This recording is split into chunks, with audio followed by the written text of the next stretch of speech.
Morning, everybody. Happy Hump Day. And welcome to a very special edition of the News Agenda with me, Fleet Street Fox. And today we're going to have a bit of a change from our normal newspaper review because for once I've got a story in the newspaper. So I'm being joined by some extra special guests to discuss this one tale that's in today's Mirror. So say hello, everybody. We've got Alan Owen, who is the founder of a campaign group called Atomic Labrats. Morning, Alan. Good morning. Good morning.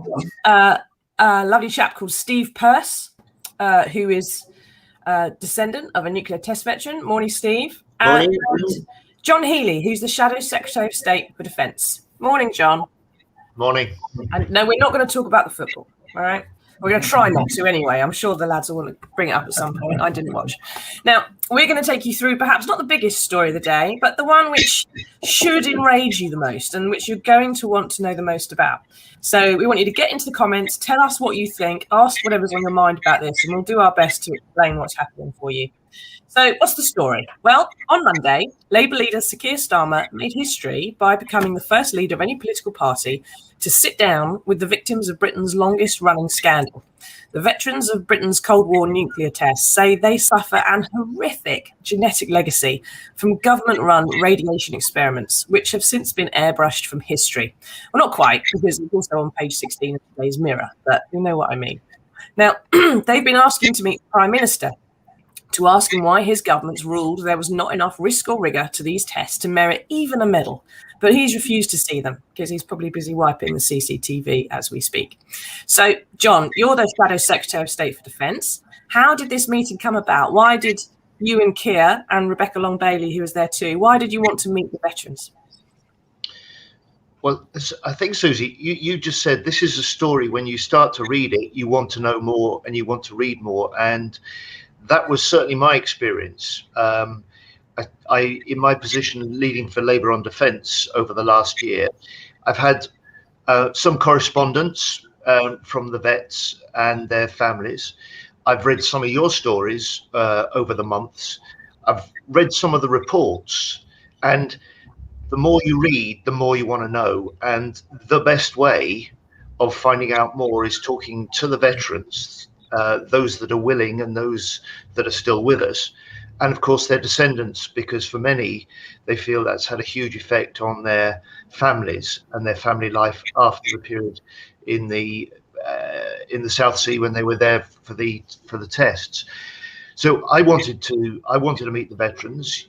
You encouraged me to do so, and I wanted Keir Starmer because I knew that Keir had an interest in this. I knew Keir would want to hear for himself the stories that people had to tell. And he was very moved, he was very touched, and he, like me, feels passionately that this is a campaign and a cause that we should support. Yeah. Well, Alan, you're leading this campaign, the Look Me in the Eye campaign. What's the point of it? Why did you want to go to Parliament and talk to them and tell them stuff which, frankly, the veterans have been saying for decades now? We wanted to do the Look Me in the Eye campaign because for an awful lot of years, and you, Susie, have done it for a number of years, we write letters, we speak to people, we get the same letter back from the MOD saying there's been studies undertaken and there's no evidence. But when you get in front of a person and when you talk to them and when you listen to the veterans and you listen to the families and listen to their stories, it becomes a whole different ballgame. And we are trying desperately to get in front of the Prime Minister and Boris Johnson. And it came about because the Advisory Military Subcommittee denied the nuclear veterans a medal after we'd campaigned for a medal. And it's an injustice, and we need to get in front of people. And for John and for Keir and for Rebecca to take this on for us, it is a fantastic. It's the first time ever that a leader of a party has actually sat in a room formally with us. Yeah, and said, tell me what's happened, which makes a huge difference to be heard, I think. And Victoria says, what's Keir Starmer planning to do now? So, Alan, what was the offer, the decision at the end of this meeting? Well, Keir told us that, his words to us were, your campaign is now our campaign. which is absolutely amazing, and that he will do everything that he possibly can to put pressure on the government to meet with us and to right this injustice. This is 70 years. Next year is the 70th anniversary.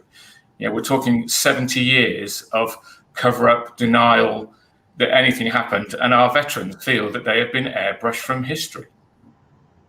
Yeah, and 1952, of course, was the same year that the Queen took the throne. I remember one of the veterans from the first test, Operation Hurricane, said to me, when we went out there, the King was on the throne, and when we came back, it was his daughter.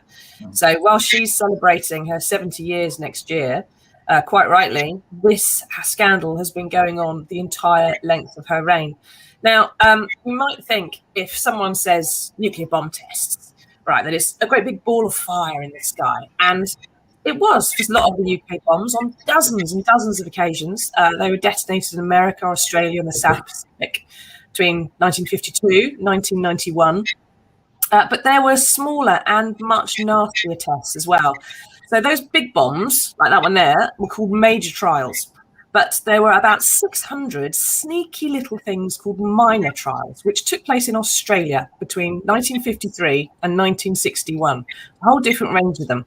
And the UK government of the day told the Australians there's nothing to worry about because there would be no fission, no fusion, no nuclear yield. Nothing was going to go, nuclear. And these were safety experiments, was what they called them. But Steve, your dad was there for some of them, wasn't he? So what were they actually doing? Well, call them safety tests was a bit of a joke, because if they were anything but that, what basically they were doing was trying to recreate what would happen if, say, there was an aircraft crashes with a warhead on board, if there was fires, if there was any sort of accident as such. So they were literally taking nuclear warheads, strapping them to a tower and then blowing them up with conventional explosives.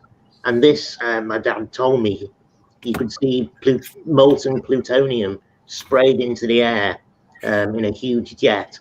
And the fallout from that went everywhere. It contaminated the sand, it contaminated everything. And the safety precautions that were taken were just ridiculous. They had a wire fence, and it was just a single wire. It wasn't even mesh. That would have made a difference. But it was a single wire fence that went around the area, and they said, it's dangerous on that side of the fence, but you're okay, you stay this side of the fence. But as Dad said, the sand doesn't listen to a fence, does it?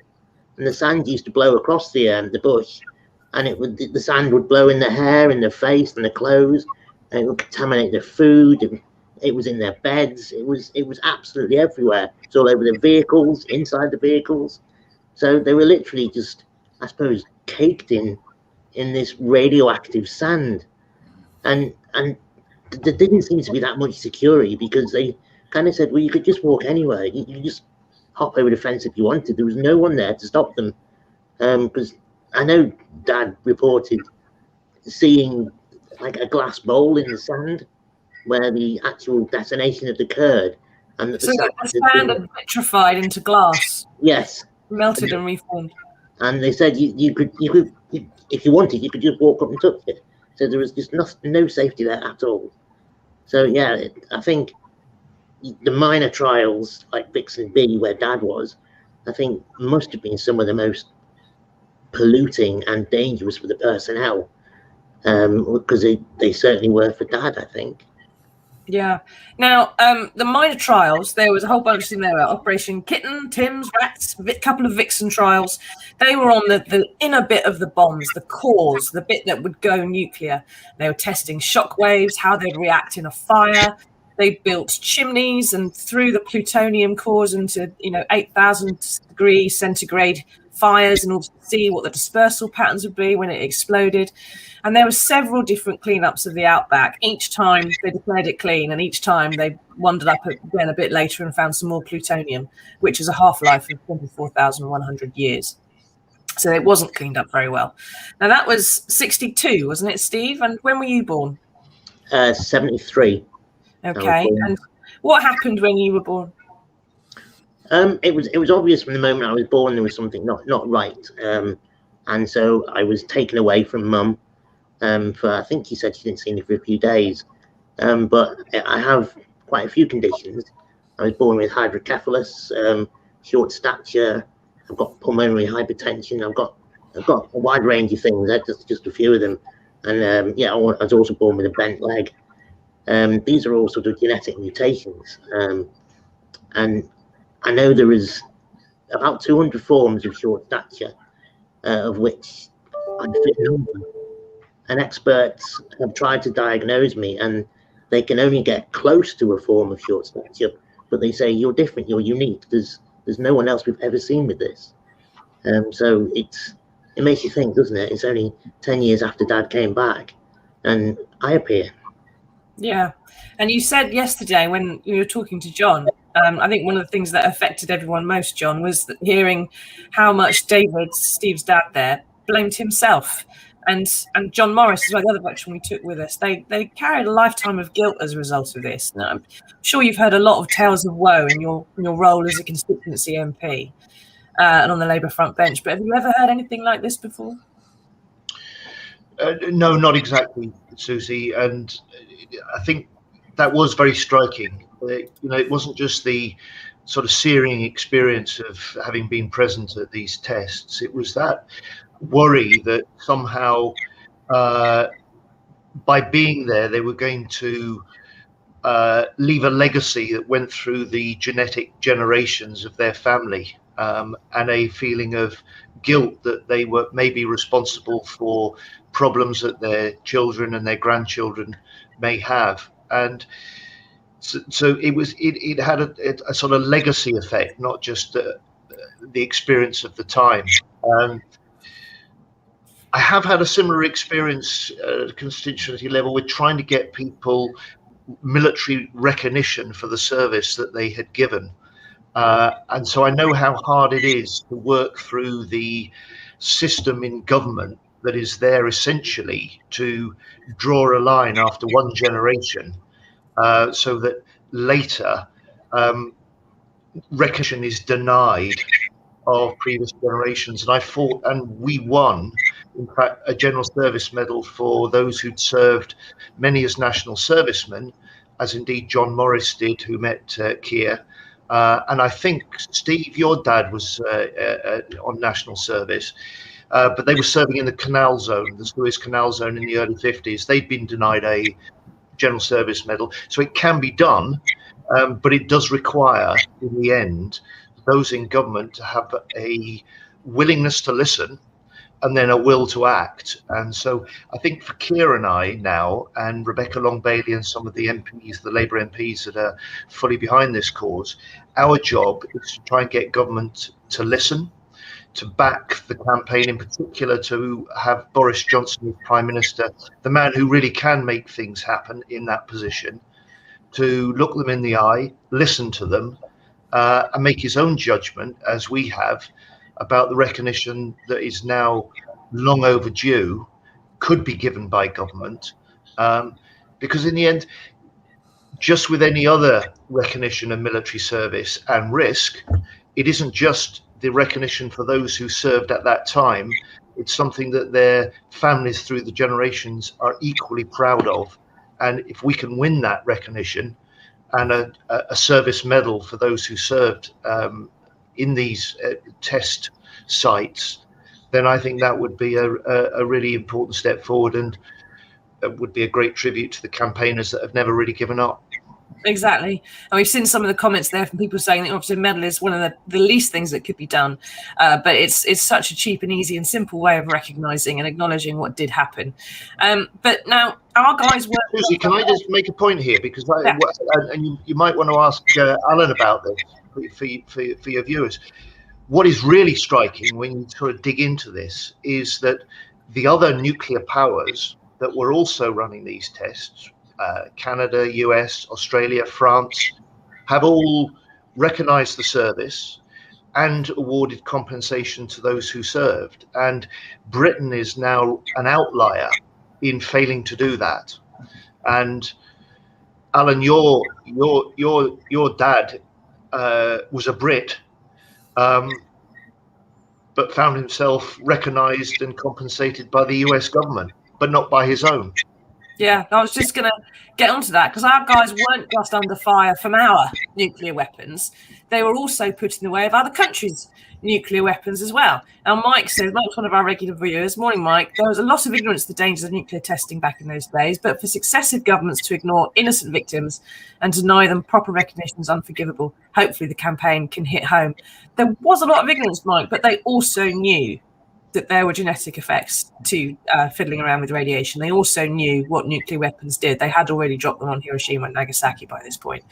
So in terms of other countries' nuclear weapons, there was a squadron called 543 Squadron, for example, which is based in Peru in the 1970s, and they were ordered to fly missions through French nuclear tests in the Pacific to see what they were up to. And Alan, your dad, was involved in some American tests, wasn't he? So what happened there? So my father was at Operation Dominic, which was on Christmas Island, the same as the Operation Grapple, but this was 1962.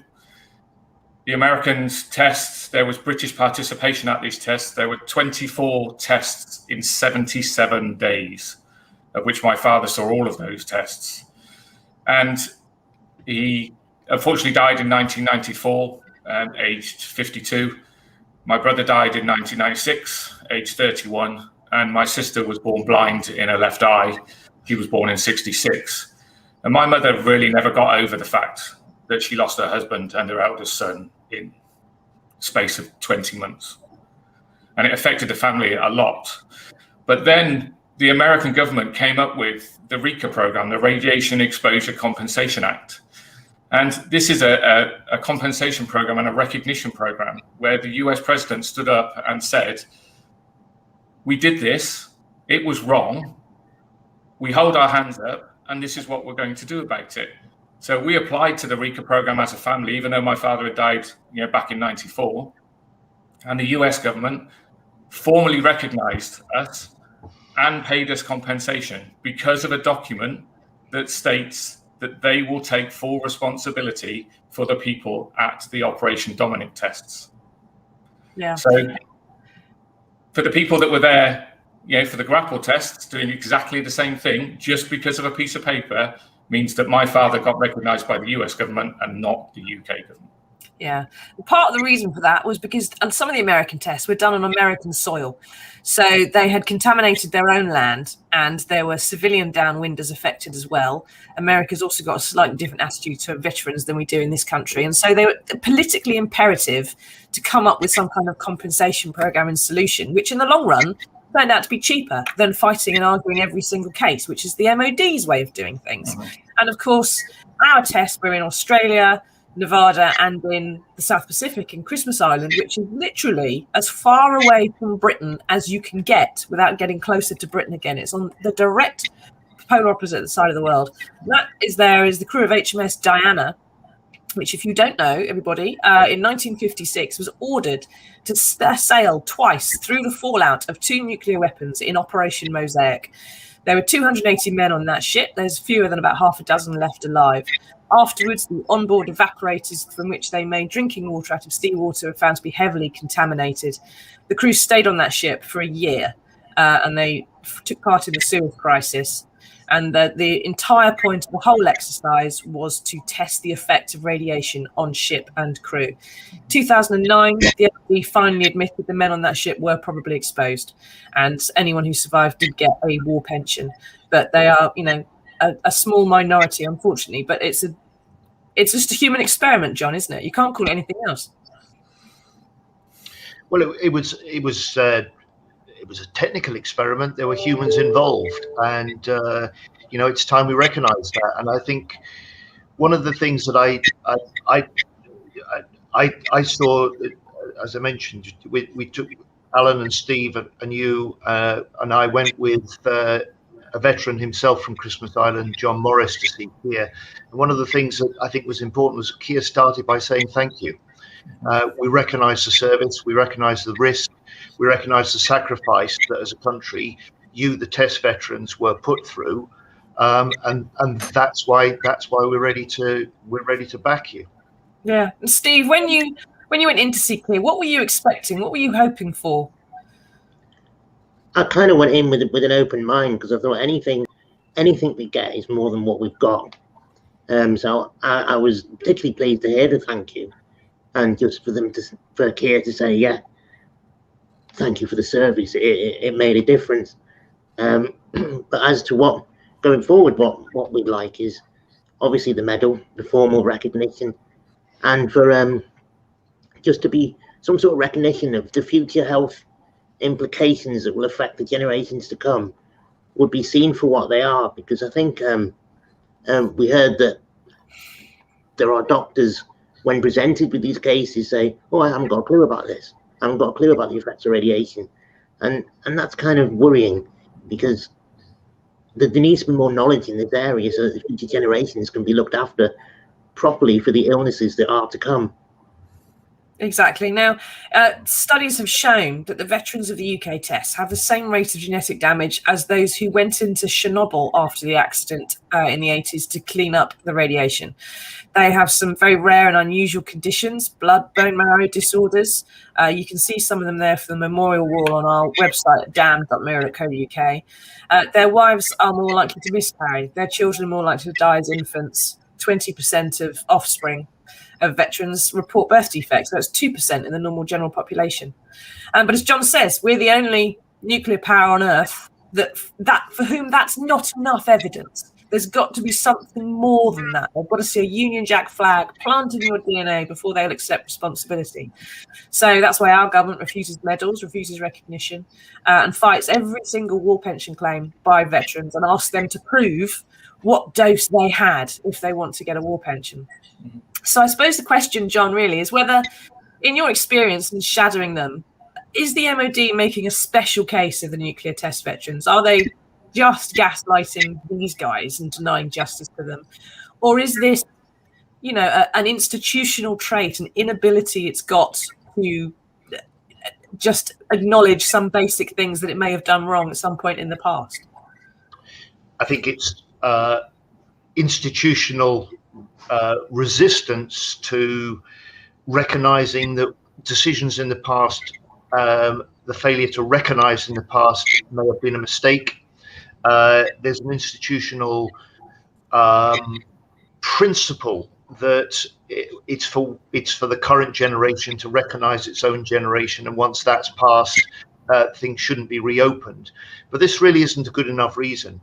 I think we've seen across the board long-run campaigns, not just connected to military service, in which it's taken too long for our generation to be able to say, no, we didn't do right in the past. We didn't do right by these servicemen and women, and we've got to put that right now. We've seen it in the long battle for recognition and justice, for instance, for the Hillsborough families. This requires some really exceptional people like you're interviewing today, Susie, who are willing to keep this fight up for themselves and for others. And really, as politicians now, it's our job to support them. What I hope the meeting with Keir Starmer this week will be is a step towards saying to the Prime Minister, in a way that he can't refuse and can't back away from, it's time you, Prime Minister, sat down with these veterans and their descendants and you heard from them face to face about their experience, and you make up your own mind about whether this is now time for Britain to do right by these veterans and their families. Yeah, the thing that's always convinced me over the years is every time you sit down and talk to them and listen to their stories, you can't really walk away and go, well, there's nothing, this is just normal. It just doesn't compute that way. Now, Keir made a promise in this meeting to do all they can to win recognition for the veterans. They said that the £50,000 per veteran lump sum, which was in the last General Election Manifesto, was a starting point for to decide what they could do that would be better in the next one. Now, everyone I've ever interviewed on this, wants different but very similar things in a way. So, Steve, you said one of the important things to you, if Labour could find a way to do it or offer it, would be some kind of research or some kind of plan for the offspring and the children. What would you want? I think research is the starting point. And then once we actually know what we're dealing with genetically, for the future generations, that's built into doctors' trainings, or you can specialize in this area, or something like that. Because I think, it does worry me. Obviously, I've got a young son myself, and I have no idea what's in store for him in the future. And the thought of him going, maybe when I've got, in later life, and saying, this is what I've got, and I think this is why, and for them to hold their hands up and say, we know nothing about this, I don't know how to treat you, is terrifying. Yeah, I think if someone's got a problem, obviously these things happen sometimes, but if you can go to a doctor and the doctor will say, yeah, that's probably due to the tests, or no, that's not due to the tests. Either way, it lifts the burden a little bit. Yeah. But Alan, what things do you aim to get? What would you like in an ideal world if you could write the recipe for what you're going to get out of Keir Starmer? What would you want them to do? I mean, our big three things are education, recognition, and awareness. Steve's right with the doctor's education, but also education in schools. If you do a Cold War history at school, the nuclear tests are not even mentioned at all. There's a lack of education around the whole world about the nuclear testing program, not just in the UK. We want the formal recognition that this happened, it was an injustice, and that we have been recognised by the UK government, and that there is an awareness of the test. It's not just us banging, people like say we're banging the drum, you've been banging the drum for 20 years. It's out there. There is official documentation. Yes, we did this. There is an education pack available for schools to be able to show that this happened. And as Steve said, the key thing is us. The veterans are dying off because of age, the ones that are lucky enough to be left, because lots of them have already passed on. But the offsprings are suffering with this every day. And to go to a doctor's, we have people contact us every day. I've gone to the doctor, I've said that I was at Christmas Island and I'm an offspring of a veteran. And some of the doctors go, didn't we do some sort of test in there in the 50s, I think? But I don't know anything else. And that's what our problem is, the education, recognition, and awareness. Yeah. Well, a history in this country seems to go from Second World War, strikes, via the Beatles, Margaret Thatcher, and then current day, and that's it. And everything else that happened in between doesn't really exist. So I suppose, John, without trying to pin you down to anything too definite, because you haven't discussed this yet and you've yet to formulate your plan, did those things that Steve and Alan are talking about there, do they sound doable? Do they sound possible? They do sound doable, and I think one of the consequences of airbrushing the test veterans out of history, which is how one of them has put it to me, is that actually we overlook what many of them, despite everything else, feel, which is a sense of pride. They were involved in something that led to Britain creating a nuclear deterrent, which has been part and parcel of our stability and safety in Western Europe ever since the Second World War. And so they were part of something that was a national mission. And actually there's a pride there, as well as a sense of injustice. And that's a rounded story that we just don't understand in this country. So education and recognition, certainly doable. The formal military recognition should be doable. And frankly, some degree of sort of compensation for the long term should be doable as well. Other countries have done it. It can't be beyond Britain. No, and exactly. One final thing, I think we should be setting ourselves a sort of national deadline. Next year, October 2022, is 70 years from the first test explosions. And I think that should be a target for us all to work to, and in particular, get the government to accept this is a timeline and a target that they should be working to too.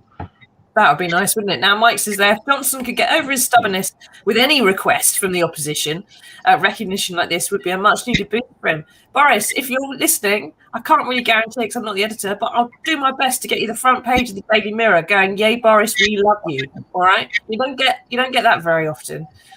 So we could try and do as much as we can to get Boris Johnson some good PR. He's in need of it. Helen says, I couldn't agree more. Thank you, Helen. Now, this can be a bit of a grim story for very obvious reasons, but I find it invigorating in a way because it gets me so annoyed. I want to get out of bed in the mornings and go and tackle the MOD again. But I'm just a bit odd. But there are moments where it seems worthwhile and like we're working towards some good news. So, Steve, after Monday's meeting and your long journey back home to Prestatyn, when you had time to chew it over, where do you think we are now? Do you feel positive? Yes. Reflecting on the day as a whole, I mean, it was great because it felt for the first time that A, somebody listened, and B, we're actually taking a step forward. I still think it's quite a long walk to go yet, but I think we're on the way, and I just hope this kind of restores my faith in the political process, that what has been said will happen and will be carried through. And I just think it needs to. It is time. It's long overdue. Yeah, Angela says there, she's talking about RAF. They're moving some sort of mustard gas over married quarters. Where my father was living as a child, his lungs were affected. Both my brothers were born and died at birth with a birth defect. And there's lots of cover-ups. That's the thing that John was talking about. There's something institutional there that just won't really look at itself and scrutinise itself. And the MOD of the past is a long time ago. There's no harm in apologising for something previous people have done. It doesn't hurt the institution now too much. But Alan, how do you think it went? You're leading this campaign. Are you feeling more positive about it, or are we just still not quite there yet? Definitely feeling a lot more positive from the meeting with John and with Keir. It's a major step forward for us for this campaign. First time, John Morris especially was sat when Keir said thank you to him, just firstly, before we even opened the meeting, thank you for your service. That meant more to John in the 50-odd years that he's been campaigning since he was 26 years old than anybody else has ever done, because somebody had listened to him. And this is the big thing. Once we get and sit to the people that matter, with the people of power that can do something about this, they will do something about it. And this is a major step forward. And with the backing of John and Keir and the Labour Party, we can put pressure on the government to reverse this injustice. And we're feeling very positive. Yeah. One of the things, John, he's obviously not with us now. He's not too great at the tech stuff. But one of the things he said in the pub where we were celebrating after we saw you, John, was that it was the fact that he had started out this journey with his son dying at the age of 4 months in his cot, rushing to hospital, and then beside his bed being arrested by the police, hauled off at the age of 26 to be accused of killing his own son. Released at the end of the day. There was no evidence of anything like that. Everything was, but he had to go back home. He had to try and see the neighbours, go and see his mates in the pub and explain what had happened, and then have 60 years in which he and his wife, Betty, struggled with the loss, struggled with raising their other children without having that threat of a cot death hanging over them again. And then he said to have been at that point, the point where you're taken from your child's hospital bedside and taken to a police station, and to then be in the point where you're in Portcullis House in Westminster with the leader of the Labour Party saying, I hear you, and I'm going to do something about this, and we can fix it as much as we can fix anything like this, was the thing that I think made a huge difference to them more than anything else. So please tell Keir from us and from John that just being heard and move that 60-year transition from that awful point of despair to the point where someone says, I can offer you something, made a huge, big difference. So I suppose finally, John, what are the chances, would you bet on us getting to see Boris before next October? How much would you put on it? Ooh.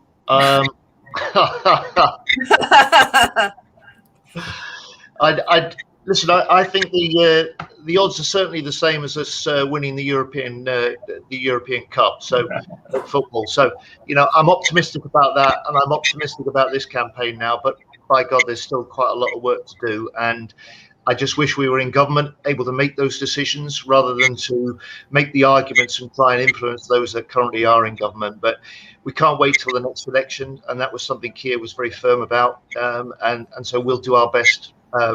And we'll do our best alongside the campaigners. Yeah. Morning, Samantha. Go away, Samantha. I don't think you've been paying the least bit of attention if you are a real human being.